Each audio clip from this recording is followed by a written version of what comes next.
हाय मेरे प्यारे बच्चा जी, आप सभी को मेरा नमस्कार। कैसे हैं आप सभी लोग? आशा करते हैं कि आप सभी लोग अच्छे होंगे और अच्छे से पढ़ते होंगे। पिछले वीडियो में हम लोग शोषण को पढ़े थे, शोषण के प्रकार को पढ़े थे। आज के इस वीडियो में हम लोग पढ़ेंगे शोषण के प्रकार में अंतर। जो शोषण दो प्रकार के होते हैं, एक वायवीय शोषण, एक अवायवीय शोषण। इसमें हम लोग अंतर को पढ़ेंगे। अगर किसी स्टूडेंट को किसी भी किताब या किसी भी सब्जेक्ट में किसी भी प्रकार का कोई प्रॉब्लम हो कोई टॉपिक में, तो वह हमें कमेंट के माध्यम से ज़रूर बताइएगा। जैसे मान लीजिए कि जलियांवाला हत्याकांड हो गया, इरविन समझौता हो गया और वियना सम्मेलन हो गया। अगर इस सब अनेकों प्रकार के कोई भी किसी भी प्रकार के कोई टॉपिक में आपको दिक्कत हो तो वह कमेंट के माध्यम से हमको ज़रूर जानकारी दीजिए, हम उसको अच्छे से बताने का प्रयास करेंगे। चलिए अब हम लोग वीडियो को स्टार्ट करते हैं। बने रहिए वीडियो के साथ, और जो भी छात्र इस चैनल पर नए होंगे ज़रूर से ज़रूर सब्सक्राइब कर लीजिएगा। चलिए अब हम लोग स्टार्ट करते हैं।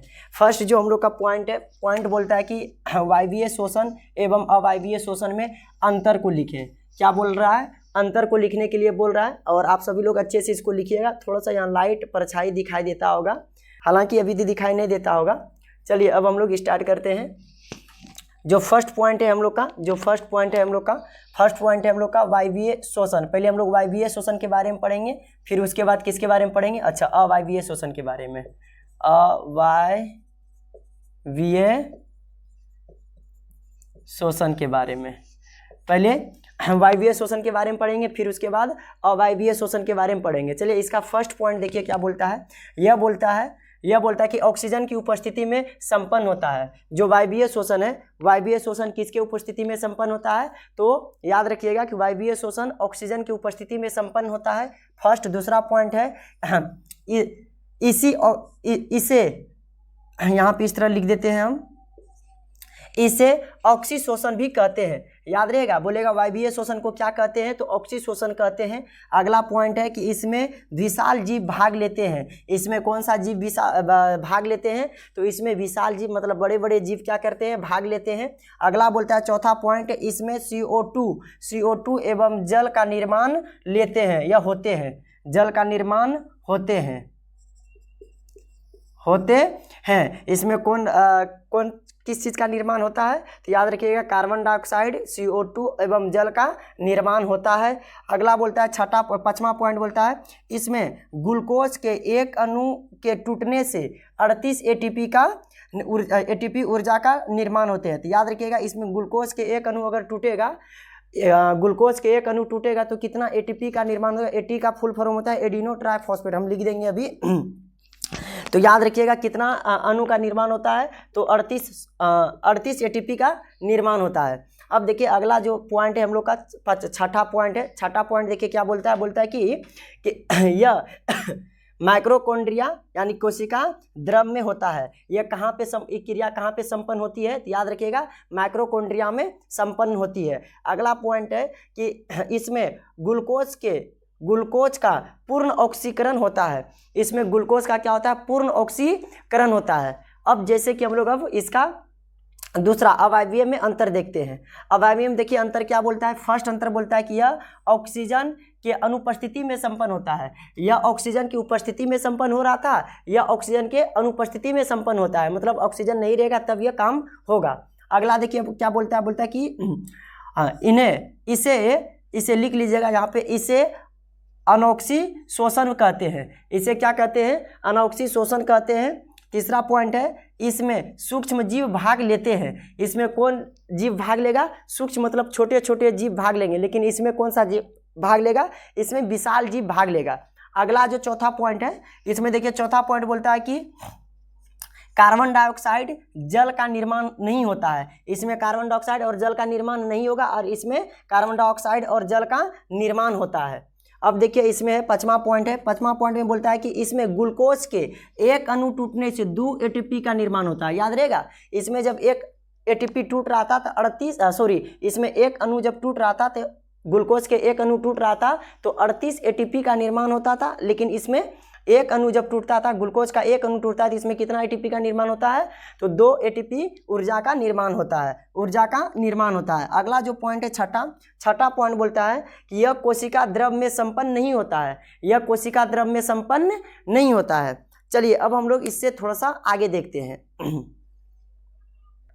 चलिए बच्चा जी, यहाँ पे हम एटीपी का फुल फॉर्म लिख दिए हैं। एटीपी का फुल फॉर्म कभी कभी पूछा जाता है, पैरामेडिकल सब के क्वेश्चन में भी ये सब क्वेश्चन रहते हैं, तो याद रखिएगा कि एटीपी का जो फुल फॉर्म होता है एडिनोसाइन ट्राइफॉस्फेट, याद रहेगा, एडिनोसाइन ट्राइफॉस्फेट, याद रखिएगा किसका फुल फॉर्म है, तो एटीपी का फुल फॉर्म है। अब चलिए हम लोग आगे देखते हैं। चलिए देखिए बच्चा जी, अब क्या बोलता है कि क्वेश्चन जो हम लोग लिखे हैं, मानव में श्वसन क्रिया का वर्णन करें। मानव में जो श्वसन क्रिया होती है, जो मानव में श्वसन की क्रिया होती है, उसका क्या बोला, वर्णन करने के लिए बोला है।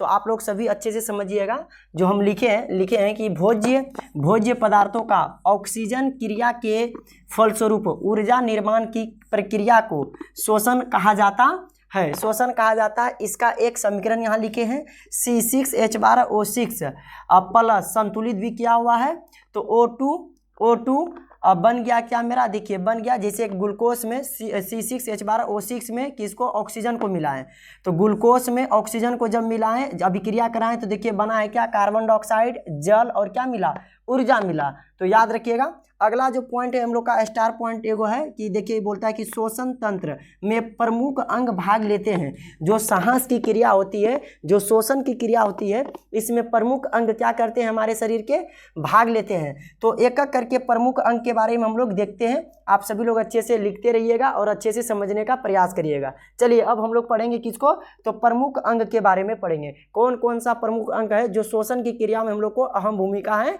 निभाती है। चलिए मेरे प्यारे बच्चा जी, अब आगे देखते हैं। अब देखिए फर्स्ट इसका जो पॉइंट था, प्रमुख अंग का फर्स्ट पॉइंट है क्या, नासा गुहा। नासा गुहा क्या है, उसको आप अच्छे से समझने का प्रयास करिएगा और अच्छे से कॉपी में लिखिएगा। चलिए नासा गुहा बोलता है कि नासा गुहा नाक श्वसन तंत्र का प्रारंभिक अंग होता है। सही बात है, नाक श्वसन अंग का क्या होता है, श्वसन तंत्र का प्रारंभिक अंग होता है, जिसमें 2 छिद्र होते हैं, पाए जाते हैं, जिसमें 2 छिद्र पाए जाते हैं। छिद्र की सहायता से हवा को अंदर किया जाता है। छिद्र की सहायता से, नाक के छिद्र की सहायता से हम किसे अंदर करते हैं, हवा को अंदर करते हैं, अंदर किया जाता है। नासा गुहा के दीवार पर बाल पाए जाते हैं। सही बात है बच्चा जी, नासा गुहा के जो दीवार होते हैं, जो इसके परत होते हैं, वहाँ पे क्या पाए जाते हैं, बाल पाए जाते हैं, जो हानिकारक जीवाणु और धूल कण को शरीर के अंदर जाने से रोकते हैं। तो याद रहेगा आप सभी लोग को अच्छे से, यहाँ पे कोई ऐसा वर्ड नहीं लिखे हैं, कोई किताबी लैंग्वेज या कोई भी ऐसा कि ताकि आप लोग नहीं समझ पाइएगा। बहुत अच्छा पॉइंट है। नासा गुहा के बारे में बोलेगा तो आप लोग बोलिएगा कि सर यह शरीर का प्रारंभिक अंग है सर, श्वसन का प्रारंभिक अंग है सर। इसके जो दीवार है सर, इसके दीवार पर छोटे छोटे बाल पाए जाते हैं सर। यह बाल क्या करते हैं सर, तो किसी भी बैक्टीरिया को श्वसन के दौरान उसे अंदर जाने से क्या करते हैं, रोकते हैं।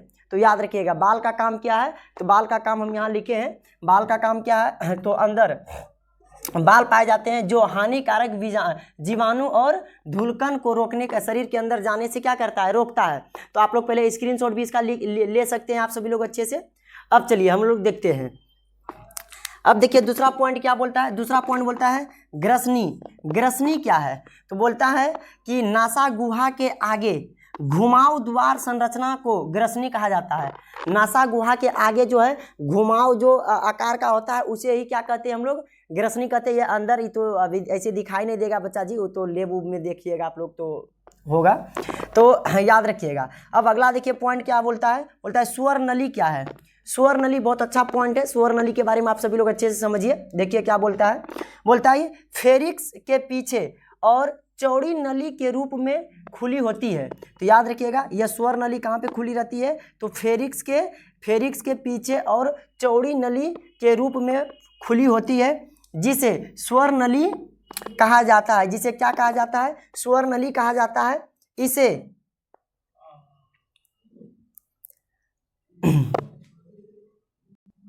लाइट कट गया है बच्चा जी, लेकिन फिर भी आप सभी लोग अच्छे से समझिएगा। चलिए देखते हैं क्या बोलता है, बोलता है इसे आवाज का केंद्र बिंदु भी कहा जाता है। याद रखिएगा इसे स्वर नली को क्या कहा जाता है, आवाज का केंद्र बिंदु कहा जाता है। क्वेश्चन पूछेगा कि आवाज का केंद्र बिंदु किसे कहा जाता है, तो याद रखिएगा स्वर नली को आवाज का केंद्र बिंदु कहा जाता है। चलिए समझते हैं अब हम लोग आगे, जिसे क्या कहते हैं, जिसे एपिग्लोटिक्स कहा जाता है। तो जिसका कार्य भोजन को श्वास नली में जाने से क्या करता है, रोकता है। जिसका कार्य, एपिग्लोटिक्स का कार्य क्या है, एपिग्लोटिक्स का कार्य अगर मान लीजिए कि हम लोग भोजन खाते हैं तो वह भोजन को श्वास नली में जाने से क्या करता है, रोकता है। तो याद रखिएगा आप सभी लोग। चलिए अब इसका लास्ट पॉइंट है, और लाइट भी कट गया है बच्चा जी कोई दिक्कत नहीं है। चलिए लास्ट पॉइंट को भी हम लोग देख लेते हैं। चलिए इसको भी हम लोग देख लेते हैं मेरे प्यारे बच्चा जी। अब देखिए क्या बोलता है, ब्रोकाई। ब्रोकाई क्या है आप लोग अच्छे से समझिएगा। बोलता है ब्रोकाई, ब्रोकाई के अंदर याद रखिएगा कि फेफड़ा, दो फेफड़े स्थित रहते हैं। एक ब्रोकाई में एक फेफड़ा, दूसरा ब्रोकाई में दूसरा फेफड़ा। तो ब्रोकाई किसको कहते हैं समझिए, स्वार नली बचगुहा। याद रखिएगा, स्वार नली बचगुहा में पहुंचकर दो भागों में विभाजित हो जाता है, जिसे क्या कहते हैं, ब्रोकाई कहते हैं। जिसे क्या कहते हैं, ब्रोकाई कहते हैं। और प्रत्येक भाग में क्या रहते हैं, एकक फेफड़े रहते हैं। तो याद रखिएगा ब्रोकाई का संबंध किससे है, फेफड़ा से। वह ब्रोकाई एक ब्रोकाई में एक फेफड़े रहते हैं, दूसरे ब्रोकाई में दूसरे फेफड़े रहते हैं। चलिए अब हम लोग देखेंगे इसके प्रमुख अंग। हालांकि कुछ कुछ पॉइंट है और उसको हम लिखा ही देते हैं बच्चा जी।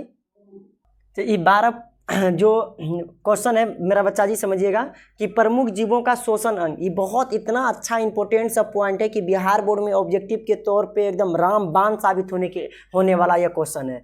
तो प्रमुख जीवों का श्वसन अंग, जो प्रमुख जीव है वह श्वसन अंग किसके किसके द्वारा ग्रहण करते हैं, किसके माध्यम से वह श्वसन को ग्रहण करते हैं। तो आप याद रखिएगा जो फर्स्ट पॉइंट है हम लोग का, फर्स्ट पॉइंट है मानव। अगर बोलेगा मानव का श्वसन अंग कौन सा है, तो याद रखिएगा क्या है, फेफड़ा है। मानव का श्वसन अंग क्या है, फेफड़ा है। अगर बोलेगा कि मछली का क्या है, तो याद रखिएगा गलफरा बोलते हैं। मछली का जो श्वसन अंग है वह कौन सा है, तो गलफरा है। अगला बोलता है ऑक्टोपस। ऑक्टोपस को आप सभी लोग अच्छे से देख होंगे, पानी में रहता है। पानी में रहता है, एक छोटा सा मुंह टाइप का होगा और उससे बहुत निकला हुआ रहेगा, बहुत यानी कि निकला हुआ टाइप का रहता है, तो वही होता है ऑक्टोपस। इसी तरह करके रहेगा, समुद्र में आप लोग देखे होंगे ऑक्टोपस टाइप का रहता है, एकदम पूरा समुद्र में इसी प्रकार का फिगर रहता है। तो ऑक्टोपस किसके द्वारा सांस लेता है, तो याद रखिएगा कि गिल्स के द्वारा सांस लेता है। ऑक्टोपस किसके द्वारा सांस लेता है, तो गिल्स के द्वारा सांस लेता है। अगला बोलता है कि मच्छर और मक्खी और कॉकरोच, यह तीनों का श्वसन अंग जो है वह कौन सा है, तो ट्रेकिया है। तीनों का श्वसन अंग कौन सा है, तो याद रखिएगा कि ट्रेकिया है। फिर आगे देखिए क्या बोलता है, शेर, सांप और पक्षी। शेर, सांप और पक्षी का श्वसन अंग कौन सा हो गया, फेफड़ा। याद रखिएगा शेर, सांप, पक्षी, वह सब का श्वसन अंग क्या हो गया, फेफड़ा। और आगे जो बोलता है मेढक। मेढक का बहुत बार क्वेश्चन आ चुका है कि मेढक का श्वसन अंग कौन सा है। मेढक का श्वसन अंग कौन सा है, तो याद रखिएगा त्वचा के द्वारा भी लेता है और फेफड़ा के द्वारा भी लेता है। और केचुआ का श्वसन अंग त्वचा हो गया, चूहा का श्वसन अंग फेफड़ा हुआ। यह 12 क्वेश्चन है। अगर 12 क्वेश्चन को आप अच्छे से याद कर लेते तो 100% विश्वास रखिए कि यहाँ से 1 से 2 क्वेश्चन आपका फिक्स है, एकदम फिक्स रहेगा ही श्वसन अंग।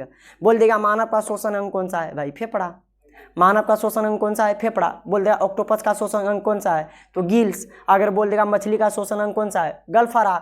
अगर सांप का बोल देगा तो फेफड़ा। ये सब याद रखना पड़ेगा आपको, जितना पॉइंट लिखा है इस सबको याद 100% लिखना पड़ेगा। अब चलिए बच्चा जी, अब देखते हैं हम लोग क्या देखेंगे। जो हाँ मेरा मन करता है कि इसी वीडियो में इस टोटल चैप्टर को हम ख़त्म कर देते हैं। ठीक, आप सभी लोग बने रहिए।